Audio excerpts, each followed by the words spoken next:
اور ایمان کہتے ہیں توحید و رسالت کی تصدیق کا نام ایمان ہے، اور تصدیق کا تعلق انسان کے دل کے اور قلب کے ساتھ ہوتا ہے۔ جو علماء نے ایمان کی تعریف کی ہے وہ یہ ہے کہ تصدیق اقرار باللسان و تصدیق بالقلب، کہ دل کے ساتھ خدا کی وحدانیت پر، حضور صلی اللہ علیہ وسلم کی ختم نبوت پر، رسالت پر یقین ہو، اور زبان سے اقرار کا نام ایمان ہے۔ لیکن اگر بعض اقرار ہے اور تصدیق نہیں ہے تو اس کو منافقت کہتے ہیں، یہ ایمان نہیں ہے۔ دل کی تصدیق ہے، اقرار نہیں ہے تو ایمان ثابت ہے۔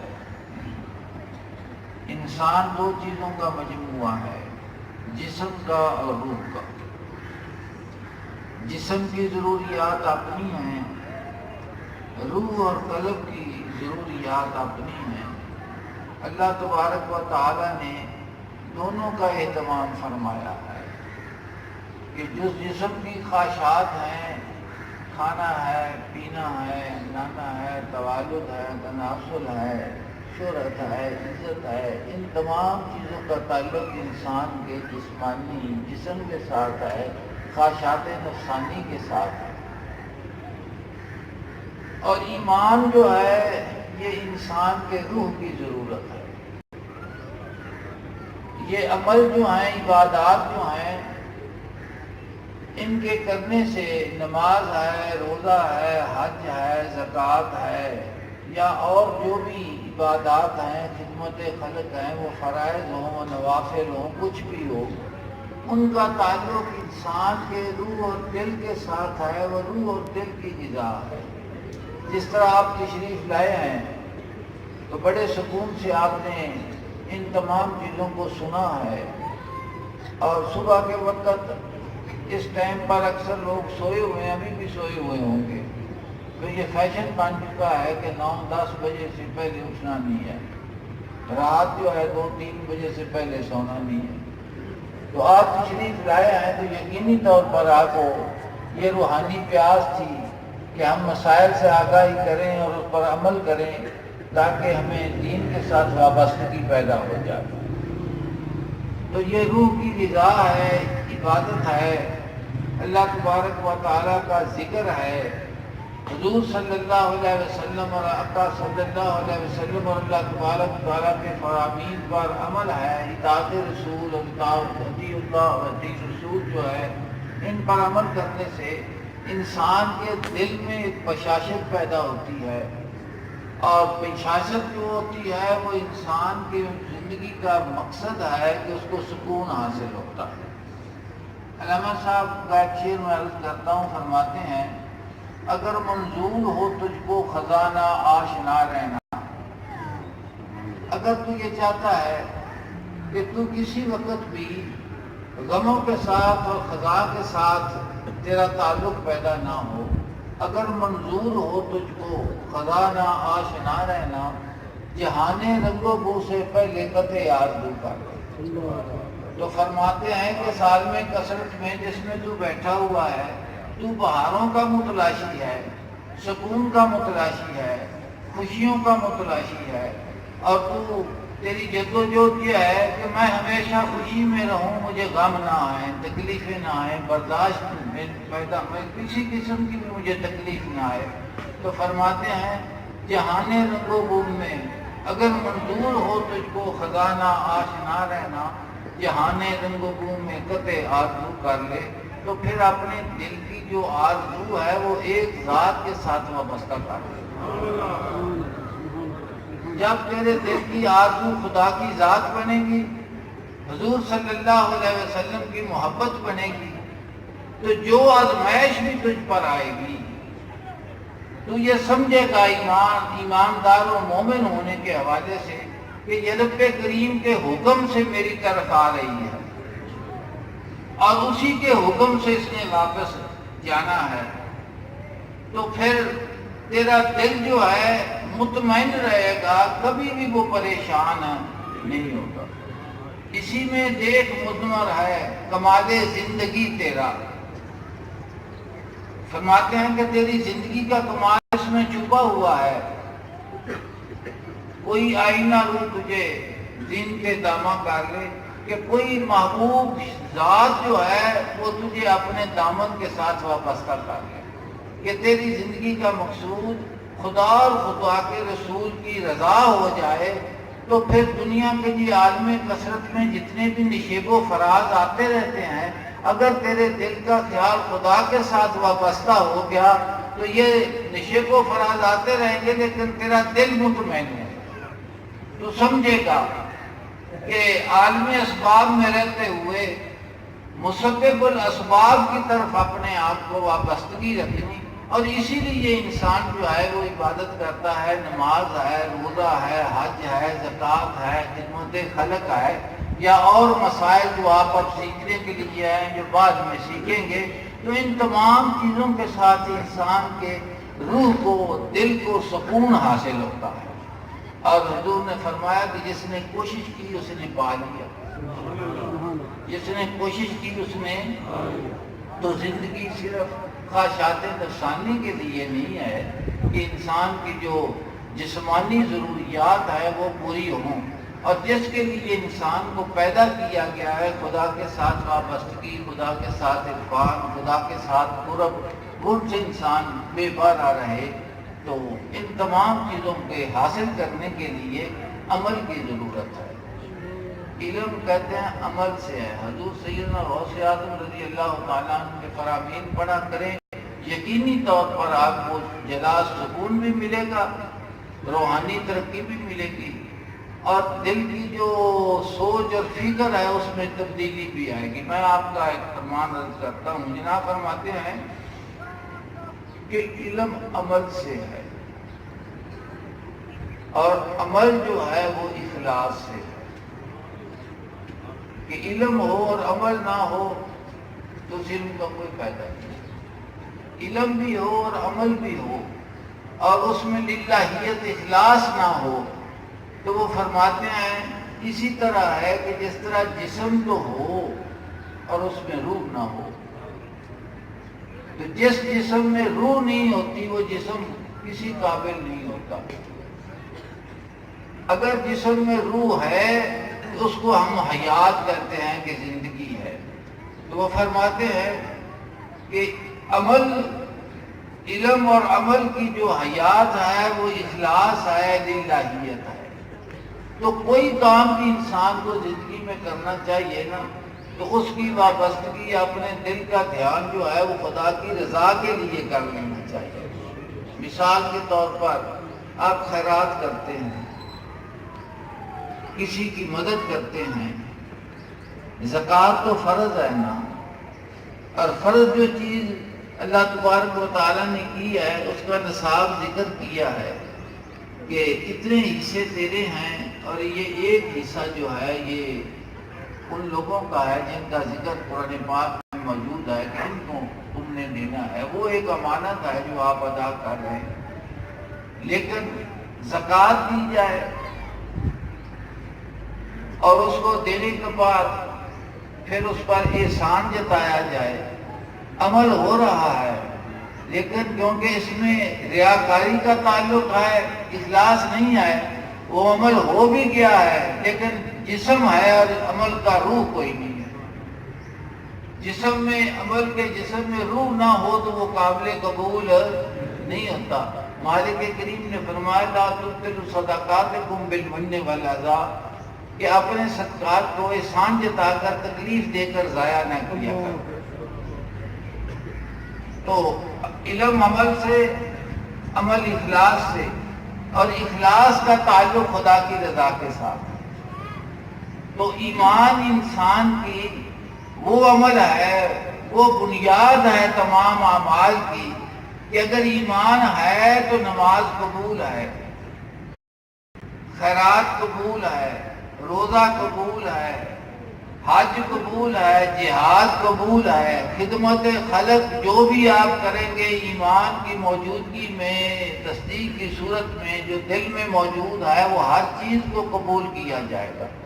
اور اگر ایمان کی حفاظت انسان نہیں کرتا تو اس کو سوچنا چاہیے کہ زندگی تو بسر ہو رہی ہے، لیکن یہ زندگی انسانیت کی نہیں ہے، یہ حیوانیت کی زندگی ہے۔ حیوانوں کو بھی پتہ ہے کہ میں نے کون سا چارہ کھانا ہے، کس چارے کے کھانے سے وہ خوشی محسوس کرتے ہیں، ان میں توالد تناسل بھی ہے، اپنے بچوں کے ساتھ ان میں محبت بھی ہے، وہ پہچانتے ہیں کہ یہ میرا بچہ ہے۔ جس وقت آپ اس کے بچڑے کو اس کے پاس لے جائیں گے تو وہ بھینس دودھ دے گی، اور اگر کوئی اور لے جائے تو نہیں دے گی، پہچان تو موجود ہے اس کو پتہ ہے۔ تو یہ تمام چیزیں جو ہیں یہ حیوانیت کی چیزوں کو انسانیت کے ساتھ تعلق نہیں ہے۔ انسانیت کیا ہے؟ انسان کے دل میں ایمان جو ہے وہ کامل طور پر موجود ہو اور اس کا ہر عمل جو ہے وہ خدا کی رضا کے لیے ہو، تو پھر اس کی پرواز ہوتی ہے، انسان کی زندگی کی تخلیق کا مقصد پورا ہو جاتا ہے۔ تو اگر خزاں نا آشنا رہنا ہے تو اس کے لیے پھر ایک ہی بات ہے کہ آپ خدا کی رضا کے طالب ہم بن جائیں، اور خدا کی رضا کا جو طالب ہوتا ہے اسے کسی وقت بھی کوئی غم نہیں ہوتا۔ سیدنا اسماعیل علیہ السلام سیدنا ابراہیم علیہ السلام کے بیٹے تھے، اور جوانی کے عالم میں حکم ہوا کہ ان کو ذبح کرو، اور سیدنا ابراہیم علیہ السلام نے جس وقت سیدنا اسماعیل علیہ السلام کو حکم سنایا تو آپ نے فرمایا یا ابت افعل ما تؤمر ستجدنی انشاءاللہ من الصابرین۔ اب اس بات پر آپ غور کریں کہ سب سے بڑا انسان کی جو خوشی ہوتی ہے وہ کہتا ہے، کسی کے گھر میں اگر بیٹا پیدا ہونا تو وہ کہتا ہے کہ دنیا میں میرا جو ہے نا وہ بوٹا لگ گیا ہے، اب بھی ہم دنیا میں رہنے کے قابل ہو گئے۔ لیکن سیدنا ابراہیم علیہ السلام کو حکم آیا کہ اپنے بیٹے کو قربانی دو، اور بیٹے نے سنا تو بیٹے نے یہ کہا کہ اے میرے والد ماجد، جو حکم ہوا ہے تو اس کو پورا کرو۔ اس مقام پر آپ غور کریں کہ سیدنا ابراہیم علیہ السلام کے قلب اطہر میں بیٹا کی محبت تو تھی، لیکن خدا کی محبت غالب تھی، بیٹے کی محبت مغلوب تھی۔ ہر انسان کے دل میں کہتا ہے کہ زندگی بڑی پیاری چیز ہے، تو سیدنا اسماعیل علیہ السلام نے حکم سننے کے بعد یہ ثابت کر دیا کہ جان پیاری تو ہے، لیکن خدا کے حکم کے آگے جان کی کوئی حیثیت۔ تو انبیاء علیہ السلام کی سیرت طیبہ وہ اسی لیے بیان کی جاتی ہے، قرآن پاک میں بیان کی گئی ہے کہ ان کے کردار پر نظر کرو، اور ایاک نعبد و ایاک نستعین کا معنی سمجھو، یہ الفاظ نہیں ہیں، یہ ایک عمل ہے، اور نبی کی پوری زندگی جو ہوتی ہے وہ ایاک نعبد و ایاک نستعین کی عملی تفسیر ہوتی ہے۔ تو نہ تو سیدنا ابراہیم علیہ السلام کے دل میں اسماعیل علیہ السلام کی محبت تھی، نہ سیدنا اسماعیل علیہ السلام کے دل میں اپنی جان کی محبت تھی، اور والدہ مائدہ وہ نبی یا نہیں تھی، لیکن مقام رضا پر وہ بھی فائز تھی۔ تو وہ میں نے عرض کیا نا، اگر منظور ہو تجھ کو خزانہ آشنا رہنا، جہان رنگ و بو سے پہلے قطع آرزو کر لے۔ اگر تو خوشیوں کا متلاشی ہے، اگر تو چاہتا ہے کہ میں ہمیشہ بہار میں ہی رہوں، تو فرماتے ہیں بہار دل کی اور روح کی اس وقت آتی ہے جس وقت انسان کو خدا کی رضا حاصل ہوتی ہے۔ تو جس وقت خدا کی رضا حاصل ہو وہ ہمیشہ خوش و خرم رہتا ہے، نہ ہاتھ کانپا سیدنا ابراہیم علیہ السلام کا، اور نہ گردن گھری سیدنا اسماعیل علیہ السلام کی۔ تو یہ کردار ہے۔ تو انسان کو اس دنیا میں آنے کا جو اپنا زندگی کا مقصد ہے، تخلیق ہے، اس پر نظر کرنا چاہیے کہ میری تخلیق کس لیے ہے۔ تو انسان کی تکلیف محض خواہشات نفسانی کے لیے نہیں ہے۔ خدا نے انسان کو جو پیدا فرمایا ہے تو وہ اللہ تبارک و تعالیٰ نے اپنی رضا کے لیے، اپنے قرب کے لیے، اپنے عرفان کے لیے، اپنی ذات کے عرفان کے لیے پیدا فرمایا ہے۔ تو یہ جو دنیاوی کام ہے یہ ساتھ ہوتے رہیں، لیکن دل کا مقصود جو ہے وہ عرفان خداوندی ہونا چاہیے۔ اللہ تبارک و تعالی ہمیں یہ ذوق شوق عطا فرمائے۔ آج کے روح فرماتے ہیں آگ کم یوں تشن کی آور بدست، پانی کی تلاش کم کر پیاس پیدا کر، داترا ابت آئے در بالا پست۔ فرماتے ہیں کہ جس وقت تیرے دل میں یہ لگن پیدا ہو گئی کہ مجھے خدا کا قرب حاصل ہونا چاہیے، خدا کی رضا حاصل ہونی چاہیے، تو فرماتے ہیں کہ پانی جو ہے وصل کا وہ تیرے لیے پیدا ہوا ہے، تیرے لیے بنا ہے اور کسی کے لیے نہیں بنا۔ اللہ تبارک و تعالی ہمیں اخلاص کی دولت نصیب فرمائے اور حضور صلی اللہ علیہ وسلم کے فرامین اور دین پر عمل کی توفیق عطا فرمائے۔ میں عرض کروں گا سیدی صاحب سے کہ آئندہ جو پروگرام تشکیل دیں تو وہ جو معاشرے میں خرید و فروخت کے معاشرے میں مسائل ہیں نا، ان پر توجہ دینی چاہیے۔ اللہ تبارک و تعالیٰ توفیق دے گا جس وقت کو موقع بنے تو یہ جو عام چھوٹے چھوٹے معاملات ہیں نا، کہ خریدنا کس طرح ہے، بیچنا کس طرح ہے، سود کس سے بنتا ہے اور سود کے بغیر، اس طرح کے مسائل پر بھی ایک پروگرام اللہ پاک کو منظور ہوا تو یہ تشکیل دیں گے انشاءاللہ العزیز۔ جس طرح حلال حرام کے یا نکاح طلاق کے متعلق آگاہی ہوئی ہے، اس کے کرنے سے بھی بڑی آگاہی ہوگی اور کافی نکھار پیدا ہو جائے گا۔ رزق حلال کا انسان کی دعا کے ساتھ بڑا تعلق ہے۔ رزق حلال کھانے والا جو آدمی ہے اس کی دعا میں بھی اثر ہوتا ہے، اس کے دل پر بھی اثر ہوتا ہے، اس کے روح پر بھی اثر ہوتا ہے، اس کی زندگی میں بھی پاکیزگی اور طہارت ہوتی ہے۔ اللہ تبارک و تعالی ہم سب کو عمل کی توفیق عطا فرمائے اور میرے لیے بھی دعا فرمائیں کہ اللہ تبارک و تعالی میرے دل کو بھی اخلاص کی دولت نصیب فرمائے، سبھی کو فرمائے۔